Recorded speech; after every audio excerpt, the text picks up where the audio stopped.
welcome to Refuel with Reverend Johnson and Reverend Rob. What's up? Hey, everybody. It's so good that you all are joining us on Friday at 7 p.m. Whoa! We're back. We're back.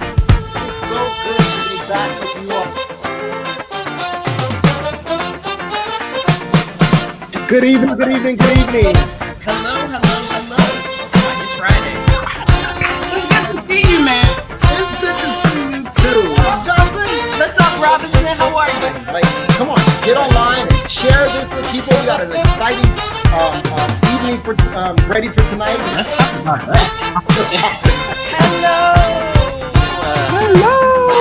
How are you? I'm so good. It's Pastor on the screen. Look. I want the world to know, got to let it show.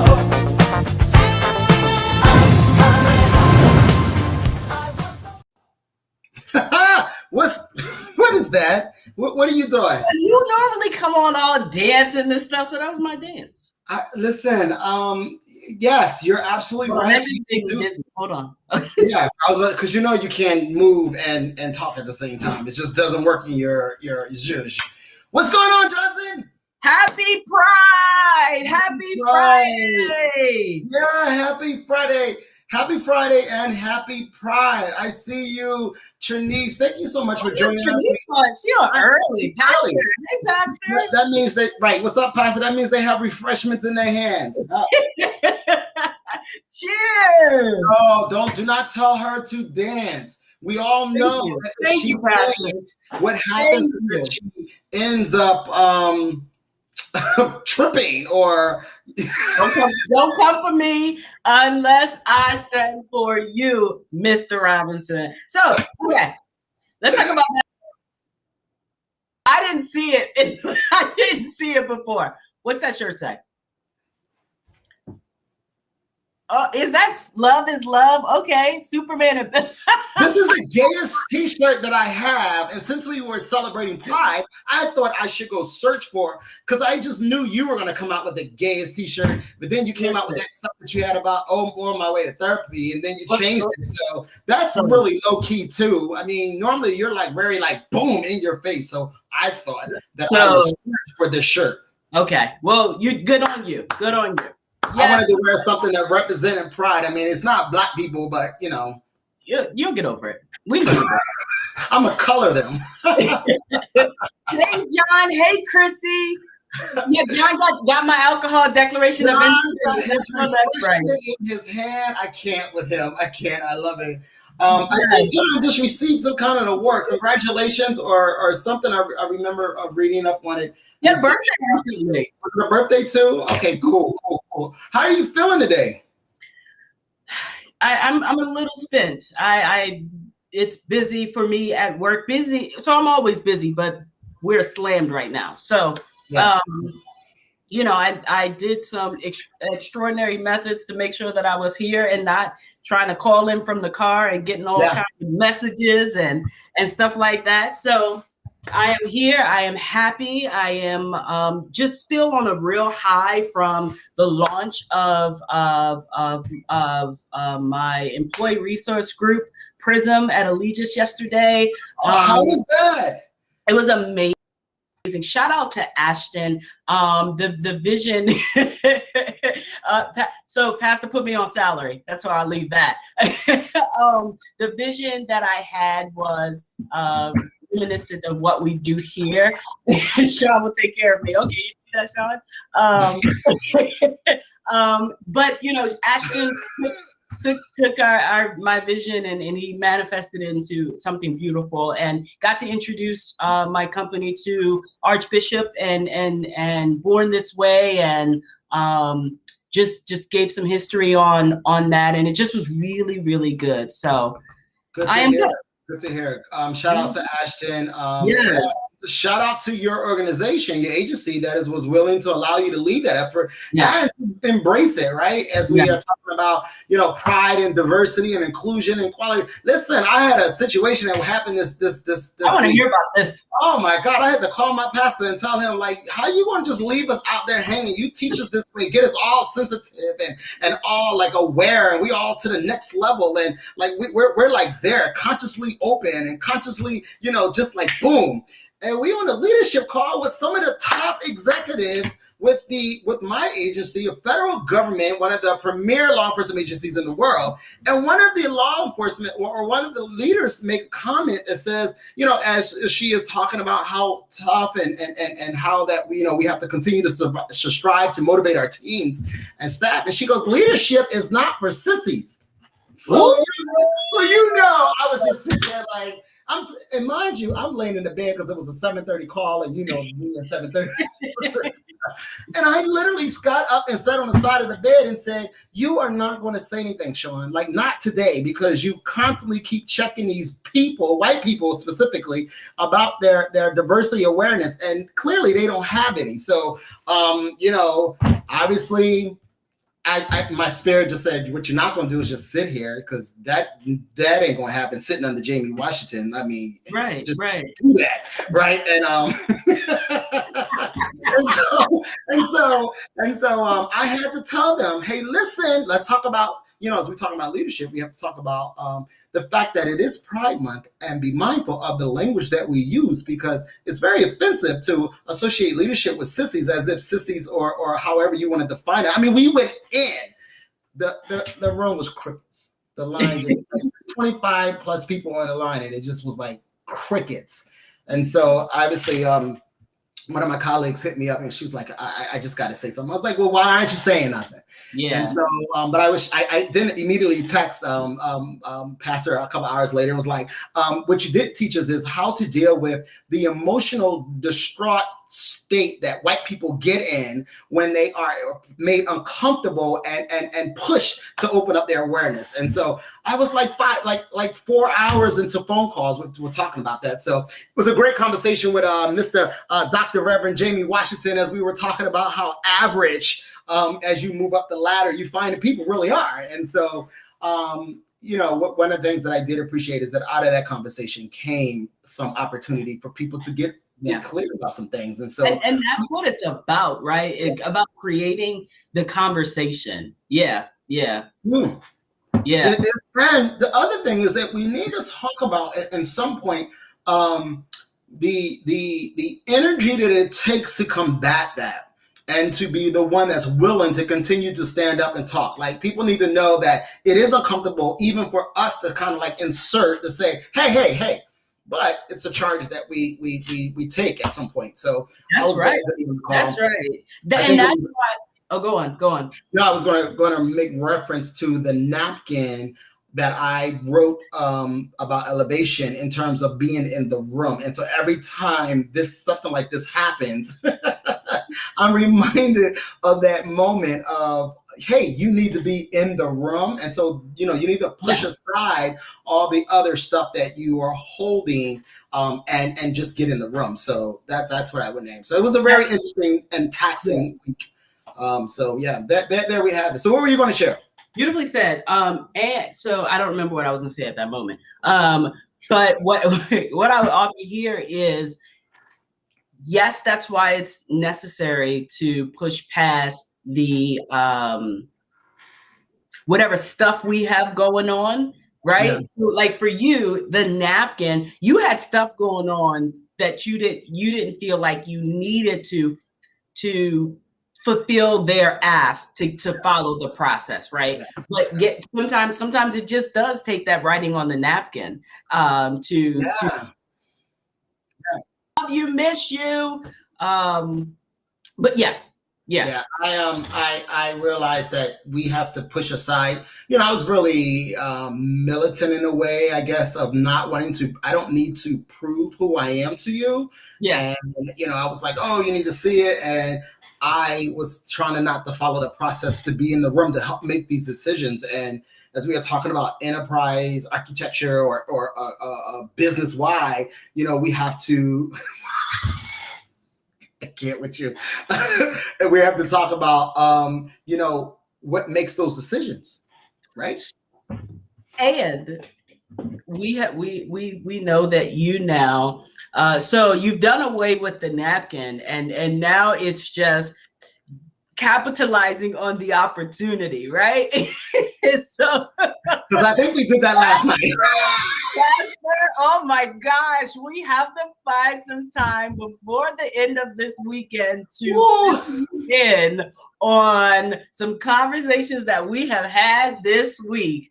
Oh my goodness. Let me tell you, Sean's always signing us up. We do need to get the Game Changers rescheduled because honestly, we do have to arm them with that influence and encouragement to stand up when our community is being trashed or bashed or oppressed again. Like it's 2021. Our community, it's any community, because what I feel is what we learned. So while it may be a lens of LGBTQ, you know, whatever, it's the behavior that I feel we learn that allows us to be able to show up in any situation. Doesn't mean if they're calling us sissies or niggas, right? It's the behavior to be able to speak up no matter what. Okay, I can get there. I can get there. Yeah, and how that lands for people in terms of impact, right? And so. Yeah. And being able to deal with it, right? Right, because the reaction is key. Right, because I could have let it go, and you could have let many things go, and I think that I agree with you. No, I couldn't let many things go. That's not. No, I guess what I want to name is that you could have if you wanted to. That was a choice. You just exercise the right to do what you know to do best. That's what I mean. How did I clean it up? I think what I learned, what I've gotten better at is the delivery of it, right? Because I'm still working on that.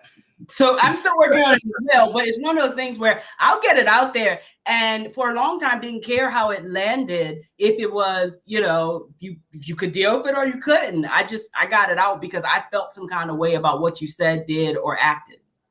Well, you know what I learned yesterday through the conversation of Washington was that unless you're getting paid to do something, your delivery has to match that. I get it. I was told that my delivery in terms of checking the white people were a little authoritative. And I get that. You know how I communicate. And Washington kind of enforced that. That's when they want to tell you that you check this, but I need you to watch your tone and in terms of know your place. But, you know, obviously I didn't back out of that. You know, it was just, but I'm glad to hear another Black gay male, strong male or male period was just there to influence us. Go, absolutely, what you did right was absolutely what you were supposed to do. Yeah. And to remind me that don't let nobody hush you up. Like, don't let nobody hush you. And he brilliantly navigated the scenario of getting paid to do diversity inclusion work and as one that's in terms of being part of the system there. So yeah, I get it. I get it. Yeah, that's why we call him. That's why we call him. And lean not to our own understanding, but hold on to David's unchanging hand. Okay, we're gonna move on. We're gonna move on. So the bishops of Unity Fellowship Church Movement had a town hall last night, and they were absolutely amazing. If you missed it, you missed the treat. But there's an opportunity that you can go back to UFC Baltimore's page and Unity Fellowship Church Movement's YouTube page. While you're there, subscribe and watch the Bishop's Town Hall.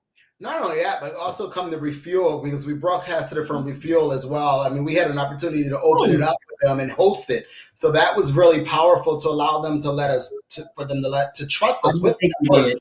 I didn't think you did. Oh, I didn't think you did. You know what's amazing is you could have just gone along with it. I mean, thank you. Right, but you didn't have to announce that. The people didn't know. Anyway, still go and subscribe to where we are right now. How about that? That's what the goal was, Ashley. Okay. You know, you did tell us to make sure we get some subscriptions today. Okay. Yes. All right. Okay. Fine. So we have the Bishop's Town. Where are we at? Because we have to move along because we have an amazing guest that I am excited to talk about. So listen, are there any church anniversaries going on? There are? Oh, I forgot I was shaking my head. Yes, there is. We are having. So this month, the last Sunday, I can't with you. I just can't. June 27th, we will be celebrating. There wasn't anything up there, so I didn't know that. We will be celebrating. We, Unity Fellowship Church of Baltimore, will be celebrating our pastor's anniversary June 27th at our 10:30 service, streaming live from all of our mediums that we stream from, and the illustrious, the incomparable, the incredible, our sister, another one of our pastors and leaders and people that we have on speed dial to call to talk us off of any ledges or tangents that we're on.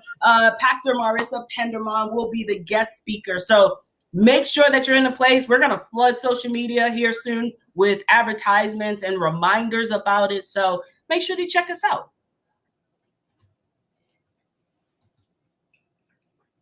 So a little bit about the town hall. Did you? So again, if you haven't checked it out, he right beatitude Bishop talked about. Did I get that right? You did. Okay, talked about what democracy means for our convocation. He even talked about a little bit of what the title means. And so if you're confused or if you have, hey, what does that mean? I will invite you to go check that out. Also, they talked about, Senior Bishop talked about initiatives as well as some of the communication efforts that they're trying to do in terms of updating websites and giving you avenues to do things. So I just wanted to quickly name that in terms of that. And so, and he talked about and he talked about the Archbishop. And I thought what was really beautiful is he shared that many people may feel abandoned by the Archbishop, that he just kind of faded off. And while there were, very important reasons why he made the decisions that he made, that there was no formal, retirement, farewell. The Archbishop has the imprint. Unity Fellowship Movement is because of,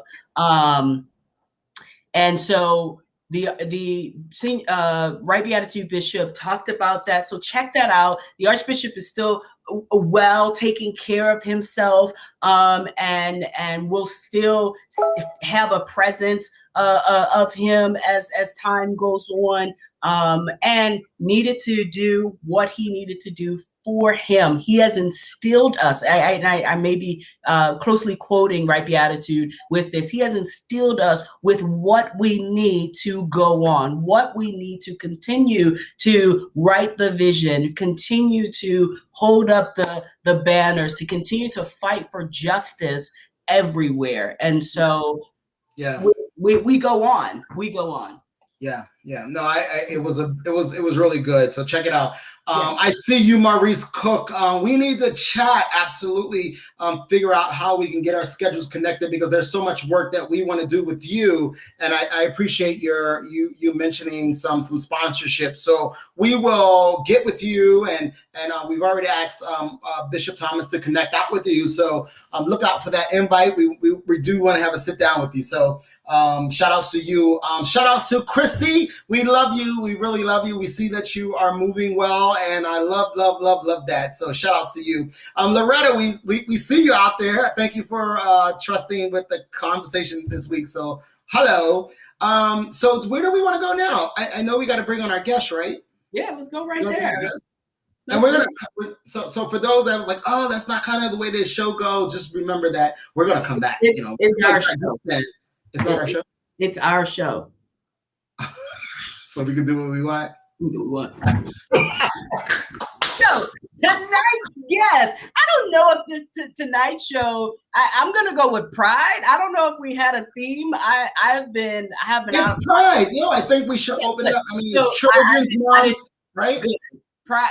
We ain't got there yet. So I just wanted to go with Pride here. We are when we're so happy. Thank you, Ashton, for I don't know if he got a chance to chat with you, Sean, but I knew this was in the pocket for tonight. But thank you for. No, I didn't know it was in the pocket. Nope, did not. Okay. So thank you for going on anyhow and making sure that we were right for tonight. So our guest, Christopher N. Smith, is a program analyst within the field leadership cadre and co-founder of FEMA's Pride LGBTQ+ ERG, Employee Resource Group, and co-chair as co-chair. And Christopher leads the ERG that supports the development and implementation of diversity, inclusion, and equality programs and policies in relations to all LGBTQI communities, furthering the agency's broader diversity, equality, and inclusion goals through employee engagement, recruitment, professional development, retention, and guides the effects outreach to the diverse LGBTQ+ communities it represents before, during, and after disasters. Smith is a PhD student at Howard University. Shout out to Howard University. Focused on higher education and policy concerning LGBTQ+ and non-consensual, non-monogamous students. Prior education includes a Master's of Arts in Religious Studies. This is why, so y'all, we told him that they had to change their schedule because we had a lot to talk about. And as we continue to read the bio, we understand this. So Master's in Religious Studies with a concentration in Religions and Society, a Bachelor's in Science and Psychology with a minor in Anthropology, and an Associate's Applied Study in Criminal Justice. This person been in school for a long time. Smith has an sounds like your wife. Sounds like my wife. Extensive experience with education, human services, criminal justice sector, authority, and many academics. Works about advocacy for marginalized population. Is on the board of advisory for Relationship Equality Foundation and a team chair of the American Psychological Association Committee on Consensual Non-Monogamy. Without further ado, because I got to take a drink because I've been talking for a long time trying to read this bio. Well, I was shocked that you read that entire piece. Like, because normally you'd be like, whoa. Let's bring on Christopher. Hey, how's everybody doing? Hey, how are you? I'm good. I'm happy it's Friday. I'm on a dry June, so I would be having a drink with you all, but the month of June, I decided to celebrate Pride sober. So we'll see how it goes. So they didn't say that before we got. Wait. The other thing is we call it refreshments, and that means whatever orange juice, apple juice, whatever, whatever you wish, water, whatever refreshment that would refresh you. That's right. That's what we call it. Libations of all sorts. Yeah, I have iced tea. There you go. So listen, before we get started, what are your pronouns and sexual orientation? I want to kind of get that really clear, and then can you explain what that means for you so that the people will know? Yeah, so definitely my pronouns are they, them, omni. Omni is one that people really don't hear about a lot because it's more so of the inclusion of all gender. I feel like people can encompass every single gender identity because we're people. We can be different according to situations or according to how we're conditioned in different places. Like if you look at masculinity and femininity in a different country, it bodes different than it does in the United States. And if we go to that country long enough, we may change the way we look at masculinity, femininity, or even identity. So I really think that we as people need to accept that we can be all of them, like omniscient. We can be all of these things. Okay. So what was the term again? I just want to make sure I got it. Omni. Yeah. Okay. So they sexuality, pansexual. Actually, that's something I recently came to within the last 3 years. Started off straight, and then allowed myself to explore more. I studied liberation theology. Shout out to Howard University School of Divinity. Shout out to that. That's where I mastered. Yes. I read the bio. I was like, okay, HU, you know. So now identify as pansexual. And nice. Actually, I have a friend that's pansexual, and we always have conversations, and you know, a lot of people aren't aware of what that means. So can you explain to our audience what that means? So for me, how it operates in my life, it's an ability to attract or be attracted to, whether romantically or sexually, to anybody or any person that exists. Some people put that in bisexuality as well, because some people don't like the binariness of bisexuality. Yeah. Even though definition wise it's two, but you know, we're here, we're open, and we're allowing people to be able to define themselves. So sexuality for me, I'm just, if you're a person and I like you, I like you. Good. Talk a little bit more about your doctor focus. All right, so my focus is really on advocacy for LGBTQIA plus and consensual non-monogamous students on just particularly African-American consensual non-monogamous students on college campuses. LGBTQIA has already had a pretty good push when it comes to academia, but there's very little research on consensual non-monogamy and the intersections of the two. So you'll have students who come from backgrounds, whether it be religious-based or just because their parents or guardians want to do so, with multiple parents in their household. And they won't feel safe at all talking about that. The university won't acknowledge that. We'll say it's Parents Weekend. They won't acknowledge it at all. We'll say that student is consensually non-monogamous. There's no safe spaces for them to meet with other people who feel like they can be in multiple loving, romantic, non-sexual, sexual, or emotionally fulfilling, mentally fulfilling relationships with students. It's always looked at as they're hoeing around or they're just not able to commit. But the truth is, these people, a lot of them are committing because they're being upfront and honest about what it is they want from each relationship and allowing that communication back and forth. They deserve to be respected and acknowledged. Okay. And so what led you, was it your own self journey that led you to this, or what was it for you? It was a mixture of my own self journey and also my studies again at Howard. I went to religion. There was two realms you could go. You could have gone the master's divinity route, which is more for people who want to practice religion or be in the practice, like being a pastor. But then the religious studies route was the academic route. So I focused really on, we did have to take care and focus on the Abrahamic religions, but then I looked at Hinduism, Buddhism, Jainism, Taoism, and a lot of them, particularly Hinduism, which is really the oldest religion to exist, already had structures built in for multiplicity. Right. Okay. So tell me what the benefit or impact that has been for you in your work. Oh man, so so when it comes to my work, when it comes with FEMA, I'm really the first person bringing consensual non-monogamy to the spectrum. I make sure to shout out everything that's going on. For example, in Berkeley, California, they just passed laws where consensual non-monogamous groups or people in relationships can have domestic partnerships. So they have legal rights, they have legal protections, if all of that. So do me a favor. I'm sorry to interrupt you, Chris. Define consensual non-monogamous people. Like define that for the people. Okay, so consensually non-monogamous people are people who, with consent and communication, agree to be in multiple romantic, emotional, physically, non-physical, mental relationships with multiple people. Did y'all catch that? I want everybody to catch that. Can you repeat that one more time for the people? So again, it is when people with consent and communication agree to be able to be in emotional, sexual, non-sexual, like physically non-sexual, mental, intellectual, whatever type of relationship you want to be in with other people. Now, do you have, I'm sorry. Go ahead. So in those multiple relationships, are there different entities? So can I have one where I'm sexual but then another where I'm not sexual, but then another? You can have whatever you like. Because it's about being honest and truthful. It's the communication. Yeah, the communication piece. Yeah. It really breaks down the blueprint that intimate relationships have to be sexual. And a lot of the things that we base our relationships off is sexuality based. We're trying to break that down. Sexuality is not the center of relationship. And actually at some point, hopefully it's not me, but sex stops for people.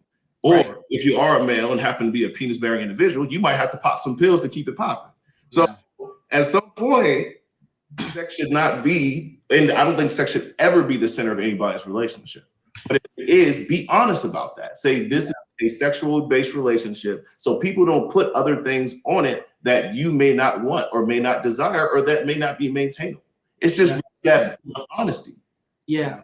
So you said you started off strictly. What did you say in the beginning? Striggity straight. Striggity straight. Striggity straight. Okay, so let's. I'm gonna. And this is not on the thing, so I'm taking this off. Sorry, Ashton. It's okay. So striggity straight, right? Mm-hmm. Black. You identify as Black African American? Yes. So Black man, striggity straight. Mm-hmm. What? Okay, thank you. So, how do you get there? Pardon. Okay. What's your age range, if you don't mind? 34. Okay, so 34. So 34. So right now, aware where you are right now with everything you gave us before. Come striggity straight before. And did you have a churched background? Oh, extremely. Okay, so tell us Chris. So before he tell us, I'm gonna need you to text whatever you have next. And I already did. We're good to go.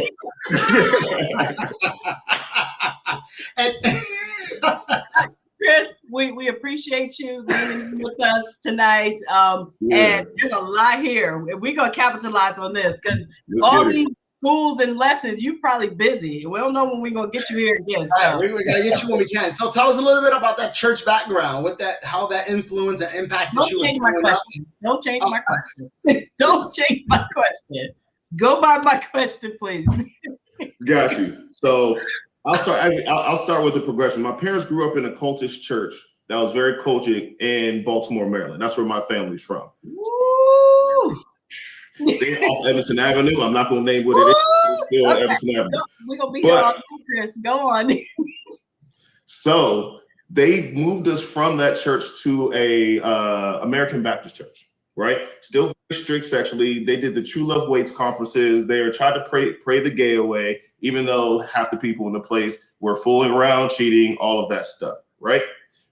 I called myself, it was Super Jesus. Like, you can tell me anything. I've never heard that. Super Jesus. Like, if you had a problem, I didn't want to listen to you. I would immediately start praying for you. I'm praying. Go for it. Yeah, I know that. The Bible said everything. It didn't matter if it didn't say it, if it didn't mention it. It didn't matter if it was in the wrong language. Like, the Bible said it. Okay. I get to college, I start joining different groups, and I get exposed to Christianity and just religion in a different way. And that was my first exposure to liberation theology. First exposure to having non-sexual intimate relationships with other men. Like, that was the first time I found myself okay enough to cuddle with other men or to hug other men or even just to be emotional around other men. And there, it really pushed me forward up into, okay, well, if that's okay, why isn't this okay? And if we're not hurting each other, if there's nothing wrong with this, if I'm not cheating on you, if I'm not purposely being emotionally toxic or mentally toxic, if we are building together something that is healthy, why is this against God's will? What translation? I feel we need a whole hour or 2 hours for this to even unpack that. Because, we are taught not to do that. We are taught not to be emotional with other men. We are taught not to trust other men and in terms of our experiences. And so it is refreshing to hear you talk about, questioning that. Yeah. And it was necessary to question it because now I've been able to experience a level of just humanhood through that. Humanhood. Just humanhood. Yeah. Whether somebody identifies as a man, a woman, a mermaid, trans man, trans woman, you could be a unicorn. Doesn't matter. I can still find a way to connect with you because I see you as like me. I see you as us. And it was pushing through that. And then I had the privilege of going and getting ordained in a church out in Phoenix, Arizona. It was a Pentecostal church. It's kind of like it was one of those smaller Pentecostal churches. Doing that for a while, and I was like, I don't have enough knowledge. I need to go to divinity school. And it was in divinity school where everything really just clicked. There was a professor by the name of Dr. Nwako.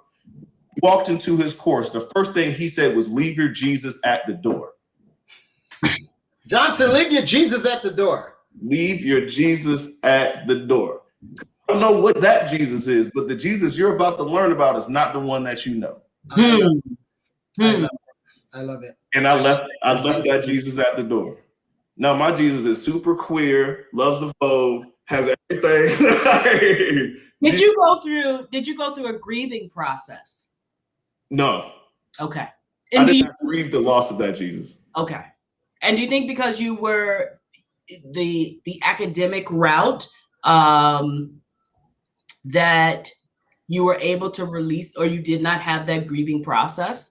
No, I didn't have the grieving process because I saw how the strict adherence to doctrine can destroy families. My family was destroyed because my father could not accept. Yeah, that was more of a logical thinking there, a more critical thinking in terms of this and that. What makes more sense to you? Yeah, I get. Yeah.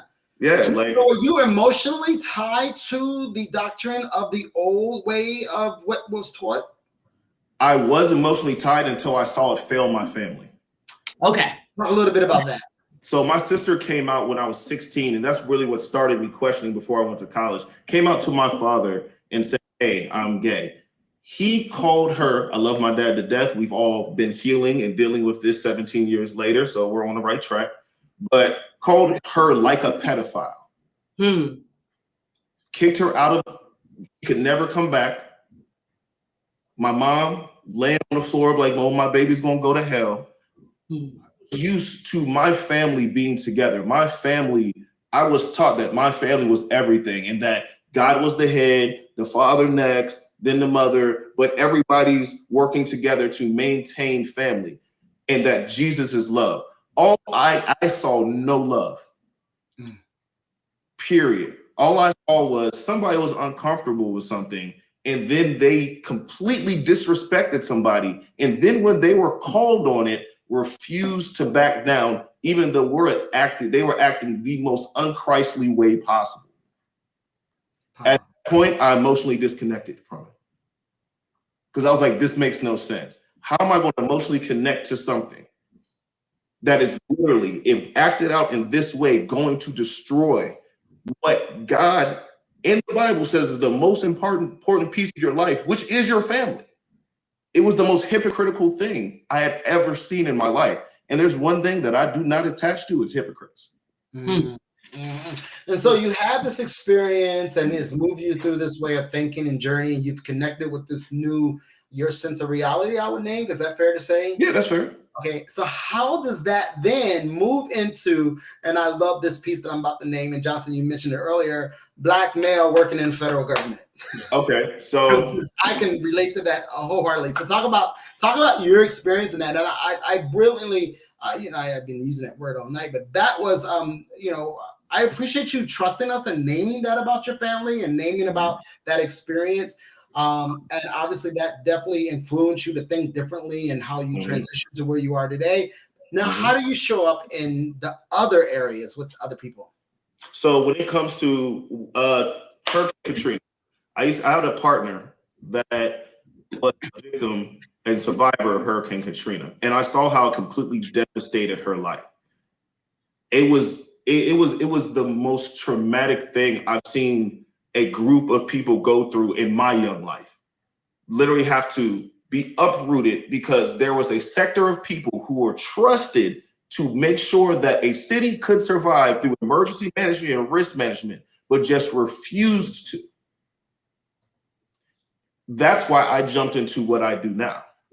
I did not want to see another group of people, particularly those that are ultra marginalized. So we're talking about trans people, gay people, we're talking about intersex people, we're talking about asexual people, we're talking about the whole spectrum who had a different, or I would say an intersectional level of pain from that upheaval. Because a lot of them already didn't have anything because they were already ostracized in the communities down there. So they weren't even considered, they weren't even thought about. They were an afterthought. And I saw how that impacted every last one of the people that I came in contact with. And I knew that if I had a chance to jump into an agency that's directly in charge of providing services to these people, I'm going to make sure my voice is loud enough that people of color that are gay, that people of color that are lesbian, that people of color that are queer, that people of color are trans, and the whole, we're going to be put on the forefront. You're not going to ignore us because I've seen that. I've seen what it is. I've seen the trauma. I've seen it firsthand. I've seen people not being able to sleep while still being ostracized by their parents for being what they are and their family. So imagine surviving a disaster, moving to a new place, and then being kicked out again. Wow. I'm sorry, y'all. My son just came upstairs and Yeah. the door open. Well, we didn't even know. So I am taking that all in. Yeah, and that's I just envision how that may look. And you painted a great picture there. Have you what were some of the struggles that you've encountered? Like what was the push? Have you met any pushback with the agency, and how hard was it to push through any of that? Oh, so initially there was pushback because when I jumped into the agency, there was a certain person who was still president. It's like Voldemort. I do not say this person's name because this person's name should not ever be acknowledged. It should be written as history as the worst name possible. But during that administration, there was a lot of issue. We could not do programming. We could not put out questionnaires or we barely could have meetings. And if we had meetings, we couldn't really talk about anything substantial.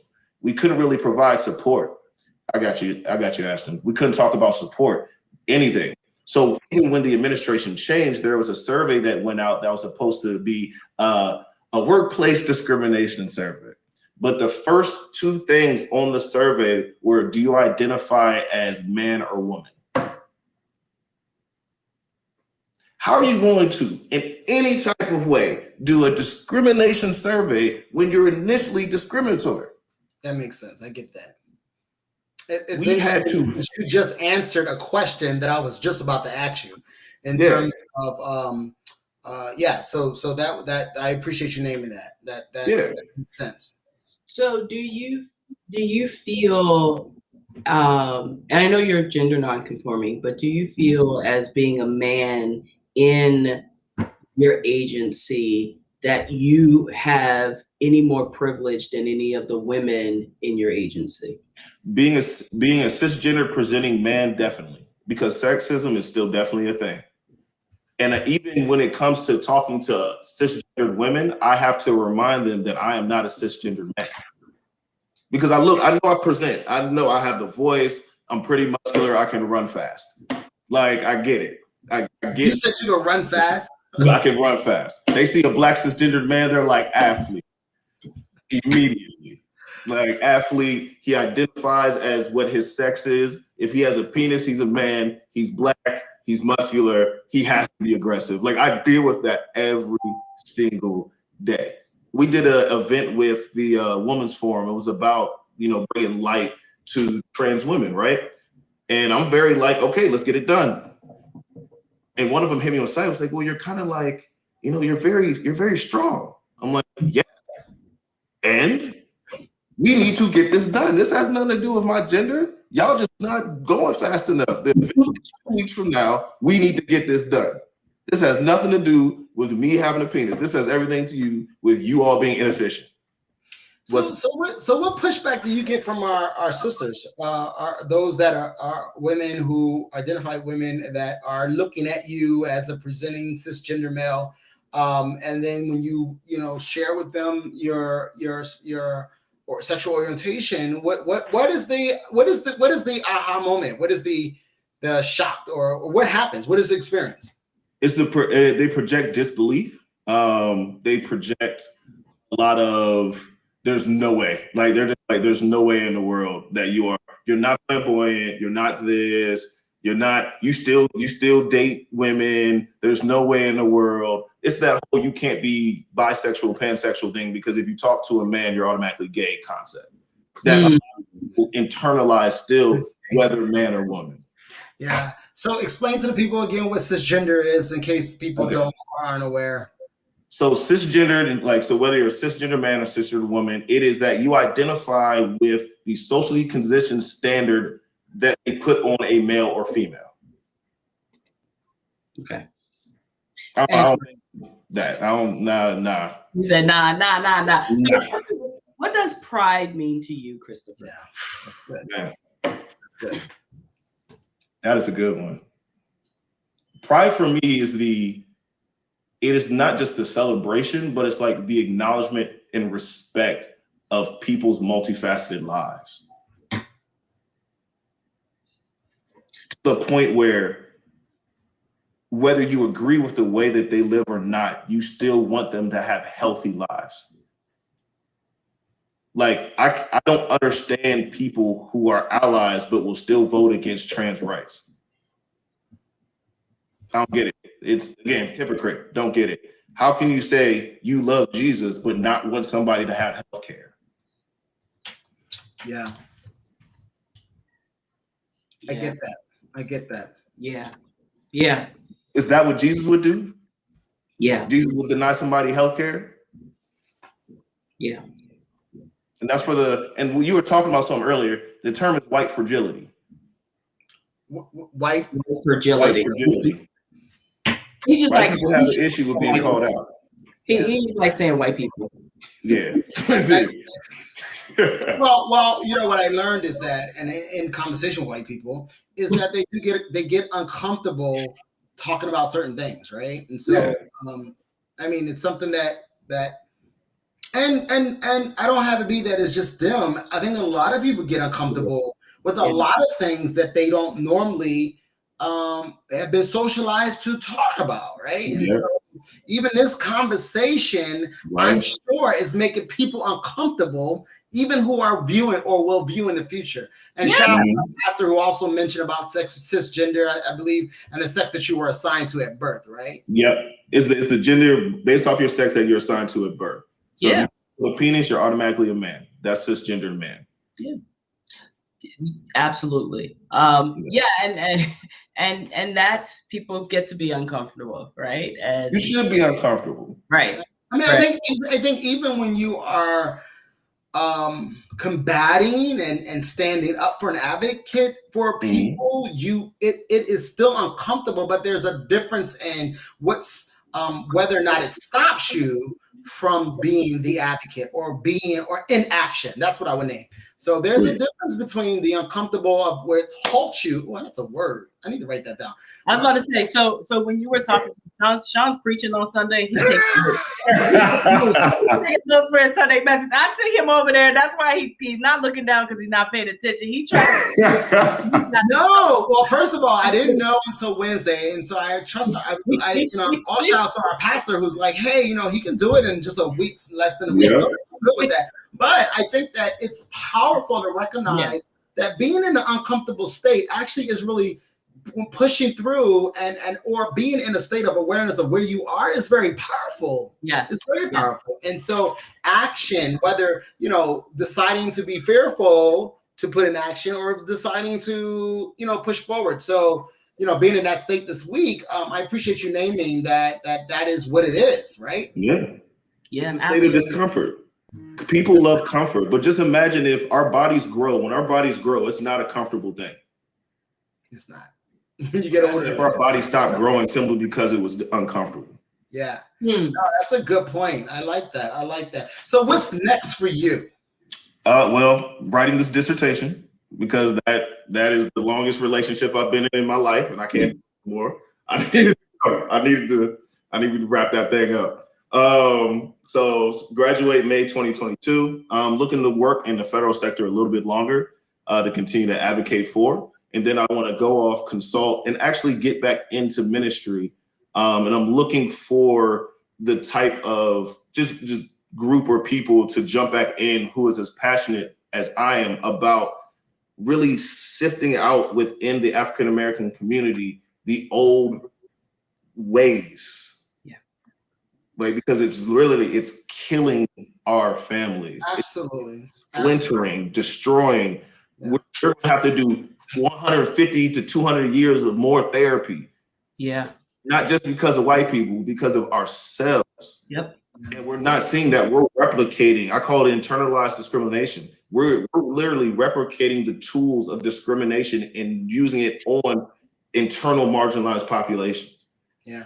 Denying internalized marginalized population rights. We're denying them access to resources and help. We're killing each other because somebody decides to be a different gender. People who look like us. We're doing what they did to us to ourselves. Yep. Yeah.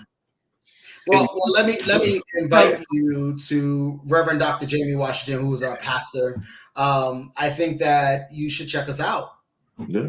Yeah, so yep, I was about to say the same thing. Our motto here, and I'm all about everything that you said, right? So it's give us 90 days. So look no further. You are home, right? So welcome home. Seriously. Home, Real right? talk. Like everything that you said you wanted, like that's who we are. Like we strive for that. And it's really, I appreciate this conversation. Thank you, Ashton, for setting this up. And we have to have you back. And I look forward to doing work with you in ministry. And because I think that hearing you talk about wanting to get into ministry, I think it's time that perhaps, to let you know that there's an avenue for that opportunity. So, let's see about that. It's one with us. Unity Fellowship Church Movement. I hear you, Pastor. I love how you don't have to look any further. And what I appreciate is the interrogation that you've already done, yes. right? and the experience that you've had. And so, what you already have the experience, the lived experience in your studying, additionally, and there's a community that needs you to step up, right? And so just strongly encouraging you to lean into that and let spirit right? Yeah. So a little birdie told us that you used to be a pastor. Yeah. He said it. Oh, I didn't hear that. I must have missed that. Yes. I was writing Arizona, House of Power International Church. It was a smaller Kojic church. And where was that? Phoenix, Arizona. Phoenix, Arizona. Okay. Yeah. It was good for the time, but I knew that when I think when you're dealing with anything, whether it be a occupation, whether it be a ministry, whether it be a marriage, you have to know sometimes when it's time to break. Yeah, I dig. Breaks are necessary. Listen, breaks are necessary. Listen, you have been amazing, Chris. We, just dope information that you poured into us. We really appreciate it. We would love to have you back. I appreciate you naming. I think earlier in our conversation, we talked about having 3 partners. I want us to come. During the month of July, I want you to come back, and I want us to unpack some of that conversation that we had earlier in the green room. I think that would be amazing for people to hear that perspective from you, Matt. From you. So thank you for that. I don't know how much time you have. We're going to close out the show, and we would love to come back and talk with you. Thanks again for joining us. Thanks, Ashton, for connecting us with such a dope person. And so we look forward to hanging out with you some more. Hey, my pleasure. The pleasure is mine, definitely. All right. We appreciate you. Hang out for a second. That was amazing. Really good. I appreciate it. I've learned some things. I feel like we've grown. I grew like a little bit in that in terms of some of the things that they were sharing. So it was really, really good. Yeah. And so, yes. So I felt like we could have talked to them forever. Like we could have. There was more questions. There are more, and what just the transparency of being able to navigate the screw ups with pronouns and and gender, right? And so we can do a whole conversation. We can do all of that. What I shared yesterday at an event I had was, we got to give ourselves grace, right? And so what I appreciate about Chris is Chris says, I like to get it out there in the beginning. Like my pronouns are they, them, omni,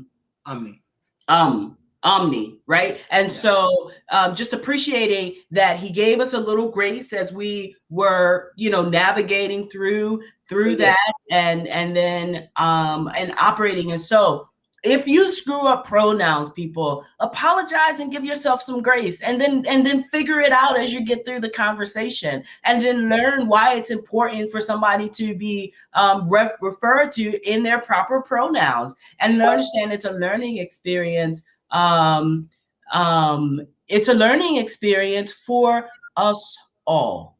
So. No, I agree. And What's your my goal? family is actually dealing with that right now, as my brother's child has just transitioned, and they are make reference to their pronouns being them, they. And I appreciate my family attempting to adjust. And I just want to say that publicly, like, and I'm one to like I always correct, like, hey, nope, that's not, nope, not. And you're right. Not only do they need to give grace to themselves, but other people need to give grace too. And that was a reminder to me to not be so hard on my brother or my mother, because it is an adjustment, and everybody just isn't there. But what I appreciate is that they are trying to get there. And so they're trying. So be mindful of that. And I appreciate Chris and how they articulated where they are and in the process and with people, and how they move through with people who do mess up, right? Because we mess up even on here. And so for those that are out there that are dealing or trying or aware and just not quite sure, feeling some kind of way, Johnson made it very clear. Give yourself some grace. Continue to try. Continue to be aware, and adjust in the process. And so, shout out to everybody. Do some research. Google it. Yes. Well, I don't know about Googling it. Listen. Just don't give me TikTok then. I feel you. Yeah, our pastor just put us something. Just know that while we are trying, folks are feeling harm. Absolutely, and I think that's where the empathy and apology comes in. And I think Johnson apologize, right? Yeah, I feel that. We see you, Nadine Ross, Reverend Nadine Ross, who was one of the first assistant pastors for Unity Fellowship Church of Baltimore. Wikipedia. Listen, no Wikipedia. You Google it, but at least if you're Googling it, you're learning something. Yeah. At least you're able to have a conversation, right? So, Sean, let's get back to, we got a couple of things. We can start with what's good to watch. So I am not going to keep us long. So let's talk about that. So as we are talking about Pride, I think one of the most important things that I want everyone to watch is Pose. I want you to watch this last episode. It was so it warmed my heart. I'm sorry? No spoilers. No spoilers? Oh, how do you want me to? Okay, no spoilers. Okay, so what I would name is, I would invite you to watch Pose as they make reference to some game-changing events. And I think one of the things that I love about the show is it gives you the insight of what our trans community was dealing with at the time, and how Ballroom was created and why it was created. In fact, I think that's going to be one of our shows at the end of this month, is we're going to talk about the ballroom scene, which leads me into another show that I would invite everyone to watch, is Legendary, which talks about the ballroom scene and the houses competing. So those are the two that I would enjoy, will offer that you watch and check out. So we will discuss and have some ball mothers and fathers as guests on the show, and we probably have to be a little long because that's going to take some time to unpack. So check us out and do that. It would be amazing. Yeah. Okay. So you want to end with some good memes for Pride? I don't have Pride memes. I can't. Dita on Prime, I'm gonna check that out, Pastor. So Ashton just always got something to say. You know, I'm sure, Sean, you can't identify with this, but there are ladies. Lanita, where are you? There you are. Listen, this is me every Monday and Tuesday and Wednesday. I am like, can we reschedule? Like, no, seriously. when women that, or I guess some men people have to deal with a hairdresser, and you take that weave out or you pull those braids out, and then the hairdresser want to reschedule. Okay, what's the next one, Ashton? Hilarious. Sliced bread was invented in 1928. What? Sean, is this what y'all were doing back then? No, I wasn't born in 1928. People. Are you sure? I am positive. I'm not quite sure if I get the meme. What does that mean? Oh my God. So if sliced bread was invented in 1928, then the year before, were people making sandwiches like this? Just cutting the bread loaf open and putting meat in it? I don't get that. Okay. All right. I don't get Right, Lanita Oshaw. So, okay, the story behind this. Read it. Don't do it. Don't do it. Go on, Sean. Me after eating an entire rack of ribs. Well, you know how I feel about licking your fingers, so I really don't find this one. So, if anybody knows and hang out with me, tell them, Johnson. Let me tell you, Sean, absolutely. If you want to annoy him, Joy does it all the time. Just, when we go out to eat, Joy licks her fingers just to annoy Sean. It doesn't matter if she's had anything, she will just do it. Sean hates when people, like if you're having wings or something, you choose to lick your fingers and not wipe them off. Sean hates when people do that. So let's talk about this. I only hate when people lick their fingers in public. Now, if you're at home and you lick your fingers, cool. But what you're not going to do is lick your fingers in a public restaurant while all these people looking around like you ain't had no meal. Like I'm talking about Johnson, Keith, and Joy licked their fingers like they was on the boat of Armistead going home and they just got the last biscuit with honey on it. I'm just trying to tell y'all. They don't use napkins. These cats be out licking fingers in public. In public. It annoys me. It's embarrassing. It's uncomfortable. Okay, Ashley, what's the next one? And it's rude. You want to walk past, I ain't. What is this on the side? I don't. What is this? That's a belt. Have you ever had your parent, like, you know you about to get a spanking? And you know what my mother is? Of course, this is my mother, like, all the time. I just didn't know that was a belt. I was not sure what that was. Right. Like, I think that's it. Yeah, like we see that belt. Oh, no, it's not. So, I don't get this one either. Huh? Do you know this story? No, is that? I don't. No, I don't. Okay, so Ashton, you can pull it down so we can talk about this. Thank you. I hate. So, Ashton, we're gonna talk when we get off. So, Monique did a video. Oh, yeah. The girls in the or ladies, women in the airport with bonnets and like whatever on. So that's what that meme was. You didn't. Yeah, I didn't get it. I didn't get it. I am very aware of the comment and also the responses from Black men who have been, yeah, you right. Don't be wearing no bonnet with me, blah, blah, blah. And then I also just recently heard Frenchie Davis comment about, don't you be worried about what I'm wearing if you're not helping taking care of me or willing. I shouldn't say that. She didn't say taking care of me. What she said was, defending me if in public and someone is harming me and I'm a Black woman and you refuse to watch me. How about that? And I love that she did it brilliantly when she said, do not talk about my bonnet if you're not willing to protect me as a Black woman. I think that was real. How about that? Yeah. He's been under a rock, Ashton. Listen. Ashton, I wasn't under a rock. It just didn't make no sense. That meme did not talk to. I thought, first of all, I did think that was Monique, but it was a little like I guess it was highlighted. I don't know. It just seemed it didn't. Yeah, maybe I don't know. It didn't look like her. So family and friends, we've had a wonderful evening.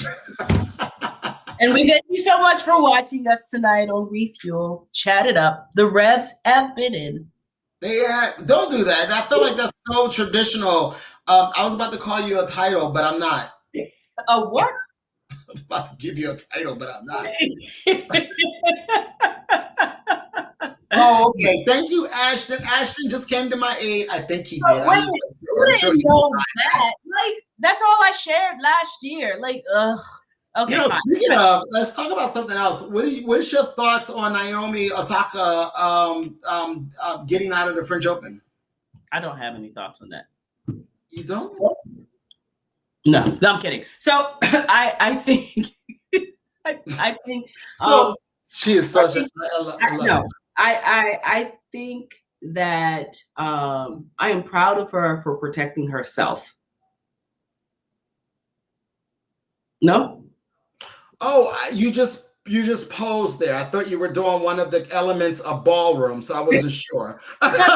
No, I agree. I think that mental health is very important, and as we just moved from that month of awareness, that I think she stood up against a system that was pretty much going to tell her what she should do and how she should take care of herself. So I appreciate this young person as we are in this Children's Month celebrating our young people. I think that she did phenomenal. I think that, her stating that I will not do any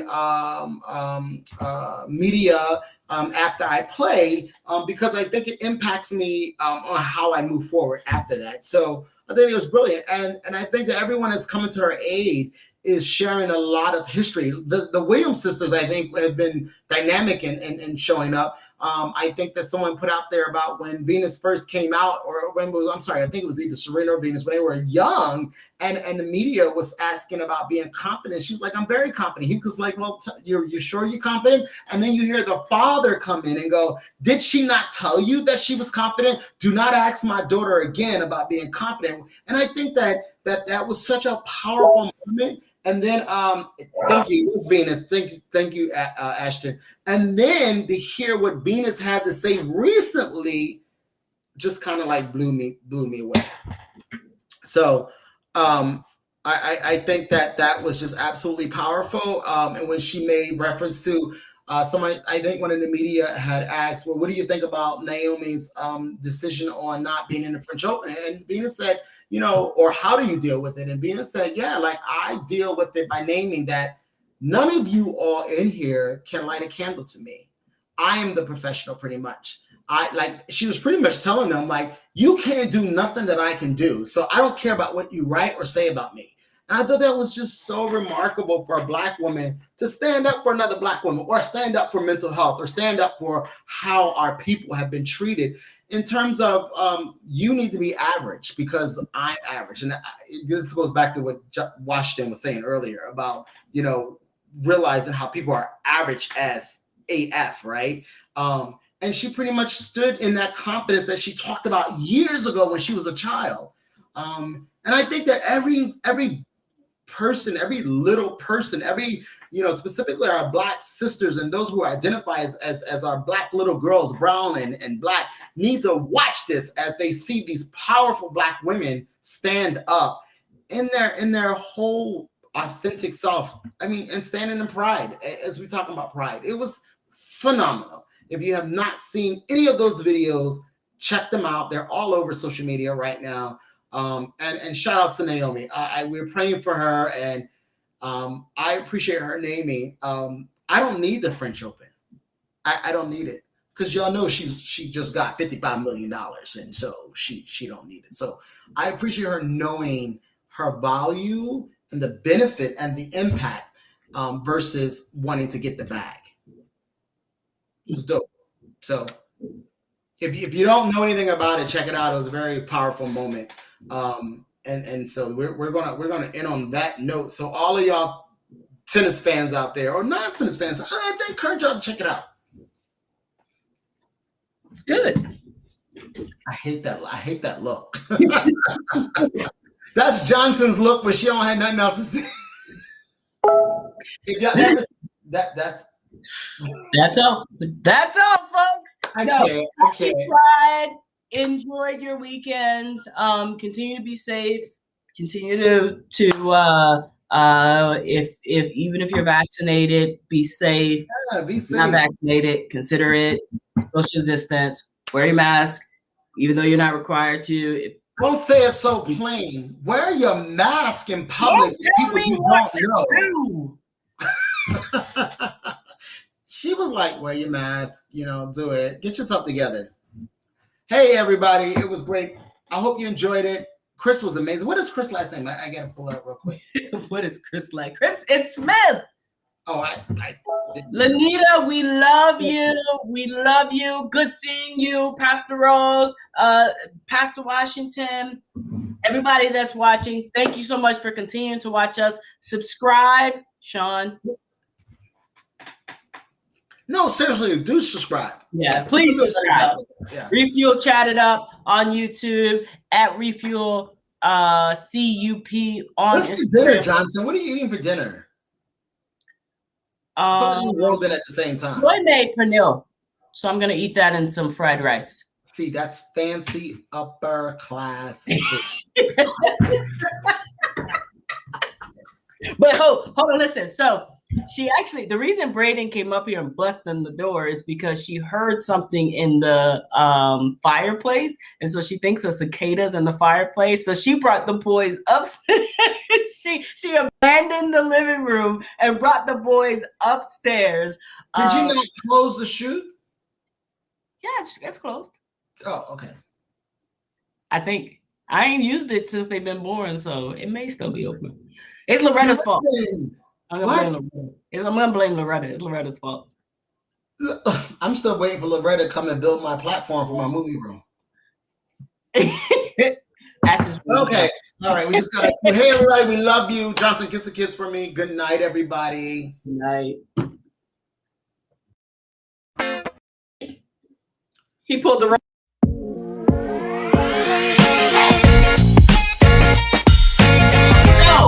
Thank you all very much for joining us tonight. Johnson, kiss the baby squad. So yes, it's our show. I love you too, and we're gonna get to do this again next week. Have a good night, everybody. Hey, subscribe to our YouTube channel. Shout it up. Subscribe to our Facebook. Get on subscribe. Here it is. Right there. Go to UFC Baltimore.